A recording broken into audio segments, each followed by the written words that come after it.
किसी बालक ने गेंद को इतनी तेज से मार दिया जो गेंद जाकर के कुएं में गिर गई।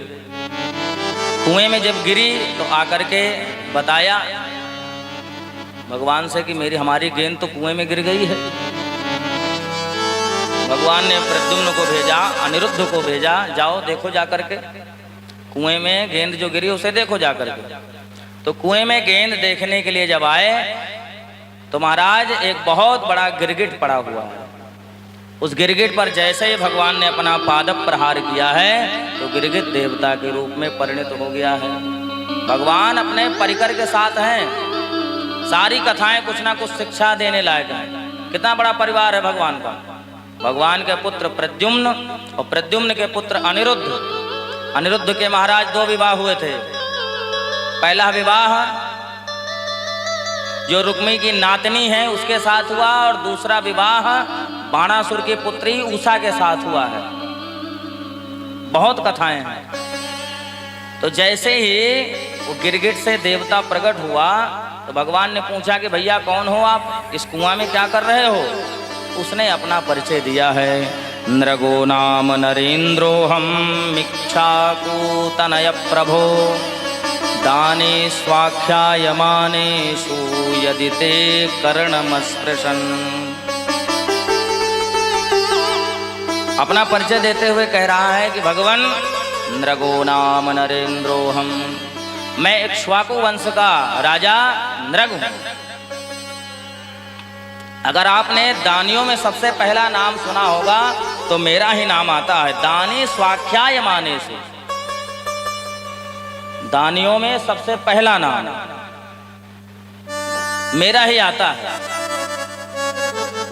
अच्छा, अरे तो जब तू इतना बड़ा दानी है तो गिरगिट क्यों बना भाई।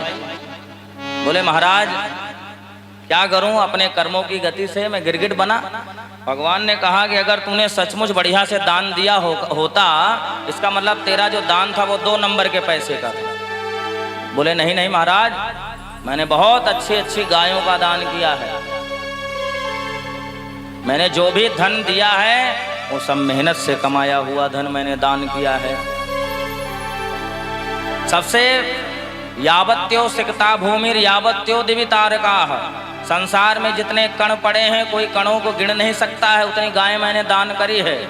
यावत्यो दिवितारकाः, जितने आकाश में तारे हैं कोई तारों को गिन नहीं सकता है, उतनी गायें मैंने दान की है। ये कौन कह रहा, नृग। भैया दान देने के बाद भी गिरगिट बना है और पुनर् देवताओं के रूप में आया है, शरीर में आया है, फिर भी अहंकार वाली बातें कर रहा है। कह रहा है कोई गिन नहीं सकता कि मैंने कितनी गाय दान की है। भगवान से कह रहा है। भगवान ने कहा तूने अगर इतनी गायों का दान किया है तो तू गिरगिट क्यों बना भाई। जरूर तूने बूढ़ी ठेड़ी गैयों का दान किया होगा। तो बताता है कि मैंने कैसी कैसी गायों का दान किया है। पयस्वनी तरुणी शील रूप गुणो प्रपन्ना कपिला हेम श्रृंगी न्यायार्जिता रूप खुरा सवत्सा दुकूल माला भरण ददावन। मैंने पयस्वनी, ध्यान दे करके सुने शब्द क्या कह रहा है। पयस्वनी, दूध देने वाली गायों का मैंने दान किया है। और गाय ऐसे नहीं, तरुणी बढ़िया जवान गायों का दान किया है मैंने, जो नवयौवन संपन्न है। और ये भी नहीं कि कोई मारती हो गाय, शील रूप अनंत गुणों वाली, गुणों प्रपन्ना, प्रपन्न शब्द आया है। प्रपन्ना, गुणों से जो संपन्न हो, ऐसी गाय का मैंने दान किया है। और ऐसे नहीं, कपिला हेम श्रृंगी, जो गाय के जो श्रृंगी हैं, सींग हैं, उनमें कपिला का मतलब होता है सोना। सोने मिढ़वा करके गायों के, और न्यायार्जित धन से, न्यायार्जिता रूप खुरा सवत्साह, न्यायार्जित जो धन मैंने कमाया था उससे खुरों में चांदी मिढ़वा करके, सींग में सोने मिढ़वा करके, खुरों में चांदी मिढ़वा करके, सवत्साह, सवत्साह का मतलब वत्स सहित, वत्स मतलब बछड़ा, बछड़े सहित मैंने गायों का दान किया है।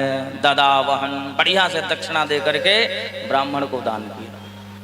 अच्छा तो तूने 1 नंबर का दान किया, फिर गिरगिट क्यों बना भाई? तब यहाँ पर कहा है नृग ने कि मैंने एक ब्राह्मण को गाय दान में की और वो गाय ब्राह्मण लेकर के गया और वही गाय दोबारा मेरे झुंड में मिल गई ब्राह्मण के घर से आकर के, और वही गाय मैंने दोबारा फिर किसी ब्राह्मण को दान कर दी। तो जो एक दान लेकर के जा रहा था और दूसरा महाराज जो उसकी गाय थी वो ढूंढ रहा था, क्योंकि उसी गाय का दान 2 बार हो गया। अगर शास्त्र की दृष्टि से देखा जाए तो भैया 1 बार ही एक वस्तु का दान होता है। दूसरी बात, नृग को पता नहीं था, अनजाने में उसने दान कर दिया। तो अनजाने में भी जो दान किया है उसका भी महाराज भोग भुगतना पड़ा है। ध्यान से सुनिएगा, ये कथा से हमें कितनी बड़ी सीख मिलती है। दान दे दिया, ब्राह्मण लेकर के गया, गाय महाराज उसके घर से चली गई, दोबारा झुंड में आ गए, फिर दोबारा उसी ब्राह्मण को दान कर दिया।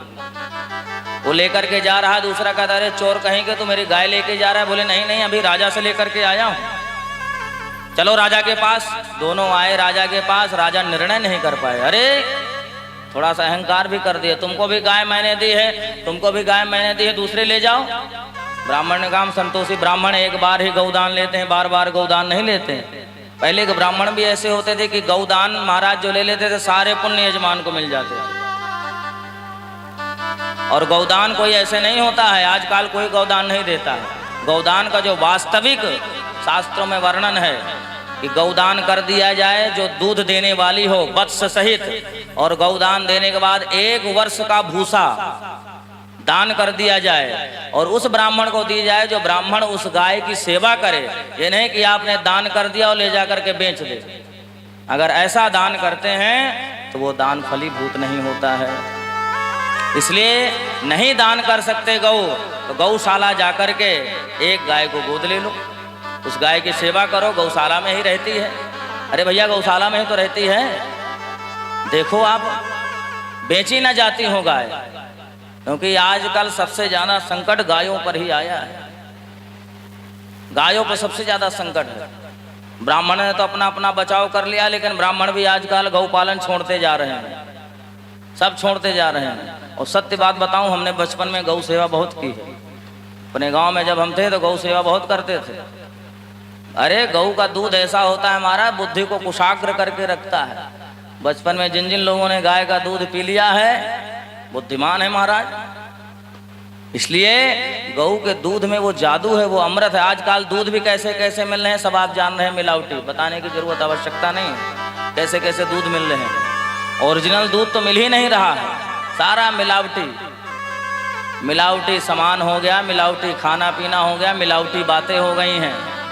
ऐसी ऐसी मिलावटी बातें हैं कि कोई व्यक्ति अगर गरीब आ रहा है ना तो उसको देख करके मुंह घुमा लेते हैं, और नहीं बोलना चाहते तो जबरदस्ती पता नहीं कैसे मुंह बना करके उससे बनाते हैं।